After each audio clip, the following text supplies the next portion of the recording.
Hey guys, welcome back to the Evening Sun Garden. I am going to take you around. We haven't seen the garden in 2 weeks and even just the yard looks so green. We have gotten so much rain in the past week or so, so things are growing really fast and I'm excited to show you guys what's been going on since I've been gone. I don't always remember to show you guys this portion because it's not in the main garden, but I did have the lily bloom and I missed it. You can kind of see the dead flower right there. But look how many blooms we've got on this plant. This is going to be gorgeous when it's in full bloom. And then our hummingbird plants are starting to show signs. They're going to be blooming here soon, probably a week or two on these. And I've got 3 of those as well. And then I planted a couple of my green peppers like I was showing you guys. And these are all going to a friend. But they're more than ready. They're kind of droopy because it was super hot today, but they'll bounce back. My neighbor is mowing his yard, so hopefully that sound doesn't interfere too much. But we're gonna take a walk over here to the big garden now. And I'm excited, guys, because I put up a new trellising system, which we're gonna talk about in a minute. Because I swear to you, trellising is gonna be the death of me. Like, every year I feel like I have such a hard time figuring out the trellises. And hopefully what I decided to do this year is going to work long term, but we won't know until there's a lot of fruit on the plants and we see how it holds up to being so heavy laden, basically. So fingers crossed for that. All right, let's flip this camera. Okay, so as always, we're going to start with our blueberry bushes. I pulled a couple blueberries off of this, hoping to beat the birds, but they were a little tart. They weren't completely ripe yet. But I figured if I didn't take them then the birds would take them. So we've still got some of the ends are looking, if it'll focus, yeah. They're blushing, if that's the word that you use for blueberries. I'm still unsure about that. But, I mean, overall, pretty happy with my blueberry bushes this year. And then right here, look at how big this thing has gotten since we've seen it last. This is the Space Master cucumber, and we have our very first little tiny baby cucumber making his appearance. We've got, actually I see 3 cucumbers maybe, little baby ones. So I'm hopeful for this plant. And then, okay, let's talk about this trellis. Let me back up so you guys can see. So this is the big garden bed. And this year I decided to do T-posts, like fence posts, in the box. And I originally tried to string the rabbit fencing that I used last year. And it was a disaster. It was really frustrating. And I ended up calling it a day because it was just bothering me. So I ended up ordering this from Amazon. It's just like a cotton string. Let me see if I can get closer and you guys can kind of see. It's just like a string. It seems to be pretty heavy duty, and I did zip tie it kind of all up there. So hopefully it's going to hold up. I've got the cucumber plant right here that's kind of starting to go up, and I'm not sure if it's going to hold, but fingers crossed because I don't know what else to do. Okay, anyway, that's enough of that. The onions look like they might be starting to die back a little. This is my first time growing onions, so I'm not sure, should I pull them? These were the first thing in the garden. Unclear. Okay, next, we've got this beautiful Japanese eggplant looking really lovely. It's probably tripled in size from the last time we've seen it. I see this flower right here, if it will focus. These flowers will turn into eggplants, hopefully. And then this space is empty, but I think I'm gonna leave it empty because I'm foreseeing these melons really taking over this space. So we've got, this is one of our Kajari melons right here. And this is the second one that seems to be growing straight up right now. I am going to try and weave this through the trellis. This is a cucumber leaf. And obviously you can see the cucumbers on that side are already kind of taking over this trellis. So maybe I should have moved the Kajari melons over to this space and let them use this portion of the trellis. So that's a mistake that I made, but we'll see what happens. Y'all remember I didn't know what this was going to turn into, but I was hoping I wasn't just watering a weed. Well, I'm glad that I let it go because this is beautiful. I actually think that this is a daylily that I did plant last year and just forgot about, but it's gorgeous. The daylilies are looking pretty good. The yellow ones actually have died. I'm not sure if maybe they're spaced too far in or they've just kind of run their course for the year. Like I said, we've gotten a lot of rain this week. I wish I had a rain gauge to show you guys how much, but it's been a lot. It's been every single day. This had one singular flower. This is the other lily, and I don't even see any flower buds really on there. So I'm not really sure if that's going to bloom anymore this year. Next year I'm going to try and get it into the ground like I've talked about in previous videos, but for now I think that the excessive amount of rain is killing some of the stuff because even these marigolds are not looking tip top. I mean, that looks terrible. So hopefully it'll dry up here, but the onions that are planted in here are looking pretty good. The stems are coming out. Alright, then we have this cucumber, which we've seen from the other side. There is a lot of growth on this. When I came home from vacation, this was just all laying on the soil, and that's when I really decided I really need a trellis. So it goes all the way over to here. You can see it's starting to put off its tendrils and climb. And we've got little tiny babies. We've got, I caught a little bug.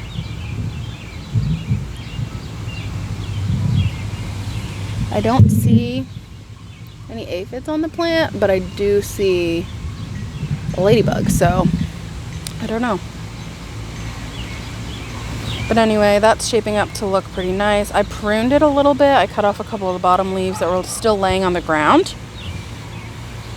Then we've got this regular Black Beauty eggplant, also looking pretty good. Has tripled in size since we've seen it last.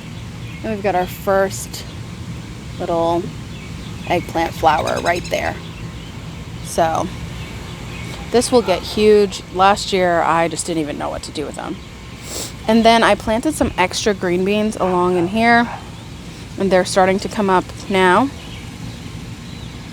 They look healthier than the other ones. These are the old green bean plants, and although we've grabbed some green beans off of there, look at this. The plants themselves kind of look a little sickly. So hopefully these ones will fare better, because green beans are one of my favorite things to eat from the garden. Alright, let's head over to this monstrosity. Definitely started pulling off the pods, and let me see if I can get close enough for you guys to see. See how they've dried up now? That will just open right up, and the kale plant seeds are going to be right in there. So this is coming out of the ground here probably this week after I gather as much as I want out of those kale plants. And today we're going to actually start backwards. We normally start over on the other bed, but look at these. Finally putting off some shoots. These are all sweet potatoes. And look, pretty sure that is a volunteer sunflower, and so is that one. My guess is that the birds took the seeds from the sunflower bed and dropped them in this bed. So I'm going to let them go, see what happens. Next up, this is just a flower bed. I don't know really what's going on in this bed. Like, we've got sprouts, but just nothing really seems to be doing that great in this bed. I'm gonna have to figure something out, I think. I think it needs something. I just don't know what. This bed is where things are happening. So let me back up and show you guys. Look at this monster. All right, now let's talk about it. So these are butternut squash, and I planted them right before I left. Looks like they're finally taking to their new home, but they're definitely not as big as the other squash plants. And then right behind here, I obviously didn't prune this very well. This is a cherry tomato. and it's got 2 liters. And I also hung that string for my fence, hoping that will help my tomatoes out as well. So we've got a lot of flowering going on in this plant. And over here, we've even have our first cherry tomatoes down here. So I pruned this pretty heavily on the bottom, and I did that with all of my tomato plants. Then over here, this is the Roma, and she also has some flowers here and here. And believe it or not, guys, I don't know if you can tell on this because they're so close together, but that is the other Roma, and she seems to have changed back to a normal healthy color, and I'm getting some height again on it. So I think adding that blood meal really did help with that. So I'm excited about that. Okay, this right here is the beginning stem of my spaghetti squash. And you can see, let me see, I've got little baby flowers, I don't know, right here. This thing is massive. I did not know what to expect when growing this. And so now I've got a tomato cage outside of my bed, and I'm just spiraling this thing up. But it's already almost at the top tier, so I'm not really sure if this is going to be able to contain this thing long term. Really, trellising and like figuring out when the plants reach their maturity how to keep them off the ground is one of the hardest things for me. I know a lot of people don't have a hard time with it, but I do. And then next, this zucchini plant, I ended up inverting the tomato cage just to kind of contain it a little bit because it was getting massive, and it's already spilling out again. I just did this yesterday, but let's get in here. We've got flowers, male flowers all over the place. And then we do have a couple female flowers. I'm not sure if I'm going to be able to show you. See right there, that's one. You can tell the difference because the female flowers have what looks like baby zucchinis just hanging out right on them. So, but yeah, this thing is massive. Trying to get, this is the plan right here, to put the leaves through. But it is a struggle. Keeping the leaves off the ground though are going to help with airflow and hopefully give us a good yield. Right behind here is the purple Cherokee tomato. It's not as big as the Roma or the cherry tomato, but we do have our very first fruit right there. And then moving over to our Atkinson tomato. Also has been tied up now. We've got our first blossom on there. No fruit yet to speak of, but doing really well.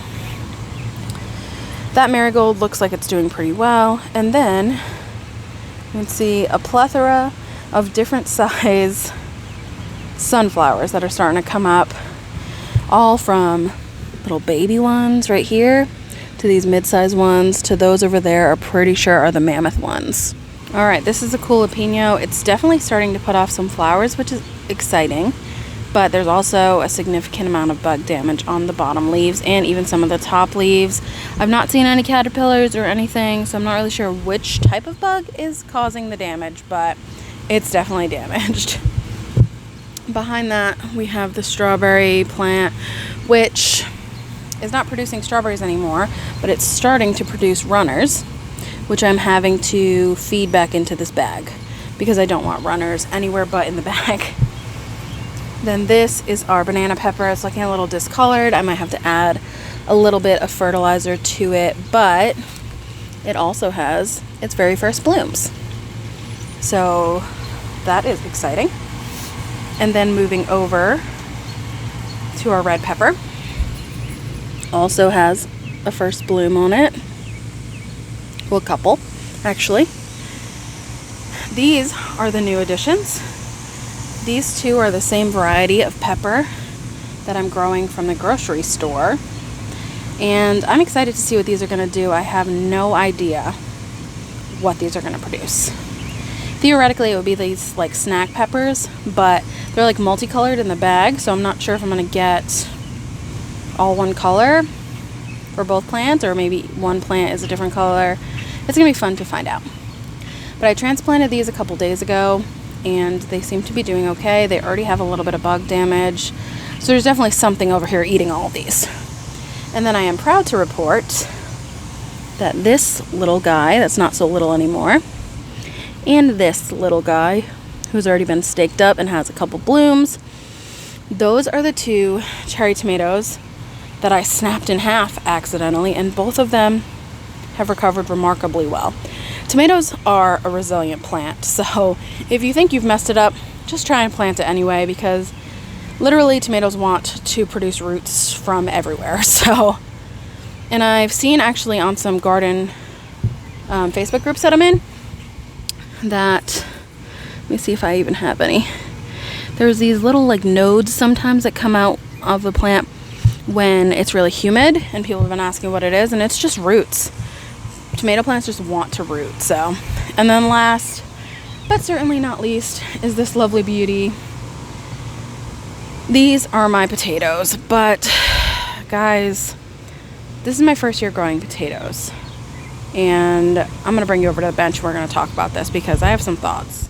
Alright y'all, so that was pretty much the garden tour, and I wanted to talk to you guys a little bit about potatoes. I've never grown them before, so I am going completely based on what I've heard from other people. I planted them in grow bags because a friend of mine told me to plant them away from other things that need to be watered more than potatoes, because you can rot your potatoes out if you water them too much. So that's one of the reasons that I planted them in grow bags. But I can't control the weather, and it has rained every single day, and it's going to continue to rain at least for the next couple of days, and so I'm curious if my potatoes are going to be rotten. And I guess the perks of putting them in grow bags means that I could have moved them inside, but I didn't because I'm lazy. I'm a lazy gardener and I didn't think about it.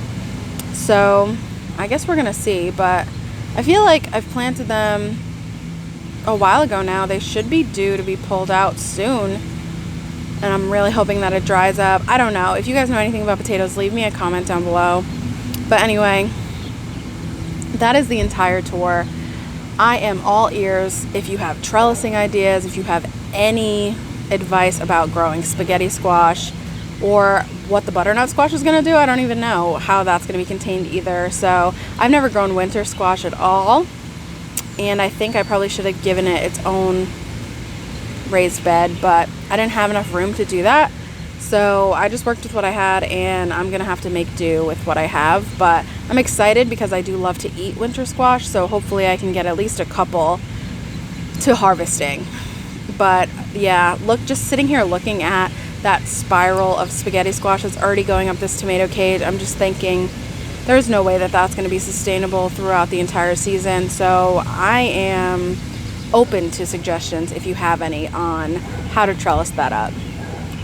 But anyway, that is the entire garden tour, and I hope you guys really enjoyed it. I enjoy filming it, and it is really just the part of the season that every single week we're going to be seeing something new on these garden tours, because that's what we're doing right now. Like, it's just peak growing season.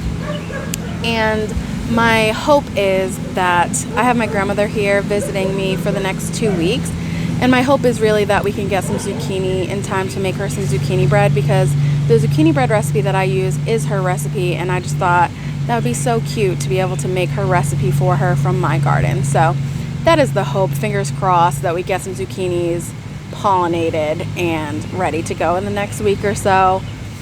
That's all I got for you guys. Thank you for hanging out with me, and I will see you on the next one. Bye!